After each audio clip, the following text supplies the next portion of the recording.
ఎన్నాళ్ళో వేచిన ఉదయం ఈనాడే ఎదురైనట్టు Bengal tiger movie తర్వాత దాదాపు ఏడాదిగా ఖాళీ ఉన్న రవితేజ రీసెంట్ గా ఆయన బర్త్డే సందర్భంగా 2 ప్రాజెక్టులను అఫీషియల్ గా అనౌన్స్ చేసినుండే. అందులో కొత్త దర్శకుడు విక్రమ్ సిరితో చేస్తున్న టచ్ చేసి చూడు సినిమాను ఈ శుక్రవారమే కొబ్బరికాయ కొట్టి మరీ షురూ చేసిండు. ఈ సినిమాల రవితేజ పక్కపొంటి రాశి ఖన్నా, లావణ్య త్రిపాఠిలు హీరోయిన్లుగా నటిస్తుండ్రు. లక్ష్మీ నరసింహ ప్రొడక్షన్ బ్యానర్ల నల్లమలపు బుజ్జి, వల్లభనేని వంశీలు కలిసి ఈ సినిమాను నిర్మిస్తుండ్రు.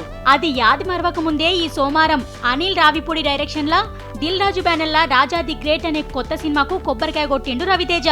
ఈ మూవీలా మాస్ రాజా పక్కపొంటి మొహ్రిన్ కౌర్ హీరోయిన్ గా నటిస్తుంది. వీళ్ళిద్దరిపై తీసిన ముహూర్తం షాట్ కు నందమూరి కళ్యాణం క్లాప్ కొట్టిండు. ఈ మూవీలా రవితేజ ఫస్ట్ టైం ఒక అంధుడి పాత్రలో నటించబోతుండు. అంతేకాదు రవితేజ గుడ్డివాడి లెక్కున్న ఫస్ట్ లుక్ పోస్టర్ ను కూడా రిలీజ్ చేసిండ్రు ఈ సినిమాలు. పక్కా మాస్ ఎలిమెంట్స్ తోని రవితేజ ఇమేజ్ ను నజర్లో పెట్టుకుని ఈ సినిమాను తెరకెక్కించబోతుండు డైరెక్టర్ అనిల్ రావిపూడి. ఏమైనా ఏడాదికి పైగా ఒక్క సినిమా చేయని రవితేజ ఇప్పుడు 1-2 ప్రాజెక్టులు అనౌన్స్ చేయడమే కాదు, గా సినిమాలను షురూ చేసుడు చూసి మాస్ మహారాజా ఫ్యాన్స్ మస్తు ఖుషి అవుతుండ్రు.